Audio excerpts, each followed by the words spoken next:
ఈరోజు నా చేతితో ఒక్క రాఖీ కట్టించుకున్న నా జన్మ ధన్యమే. ఇక్కడ తమ్ముడు ఉన్నాడు కదా, అడిగి చూద్దాం. అదేం లేదు చిన్న, నిన్ను చూస్తే నాకు మా తమ్ముడు గుర్తొస్తున్నాడు. ఈరోజు రాఖీ పండగ కదా, ఈ రాఖీ కట్టించుకుంటావా? అందులో ఉందక్క, కట్టండి.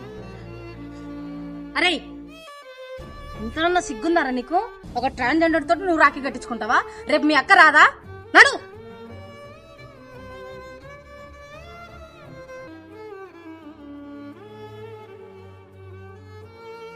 ఏంటి దేవుడా, అటు ఇటు కాకుండా పుట్టించావు.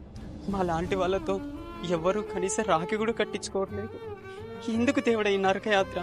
అదేదో పైకి తీసుకెళ్ళిపోతే అక్కడైనా హ్యాపీగా ఉంటాం కదా. అక్క, ఏమైందక్క? ఏం లేదురా, ఈరోజు రాఖీ పండగ కదా, నాతో ఎవరూ రాఖీ కట్టించుకోవట్లేదు. కాస్త బాధగా ఉంది. ఎందుకక్క బాధపడ్డు? నేను ఉన్నాను కదా నీ తమ్ముడు లాంటి వాడిని. నా కట్టు. సరేరా, కట్టక్క.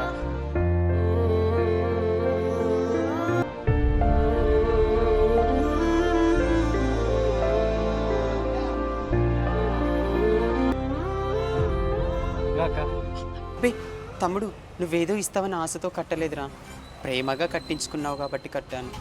నేను ఎప్పుడైనా కనిపిస్తే ప్రేమగా అక్క బాగున్నావా, తిన్నావా అని అడుగు చాలు.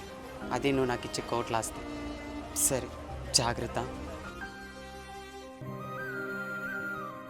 ఈ రాఖీ పండుగ రోజున ఒక్క మాట గుర్తుపెట్టుకోండి, మా ట్రాన్స్జెండర్లకు కూడా ప్రేమించే హృదయం ఉంది, అన్న చెల్లెల బంధం కోరుకునే మనసు ఉంది. ఒక్కసారి మమ్మల్ని అంగీకరించి చూడండి, అదే మీరు మాకిచ్చే రాఖీ కానుక.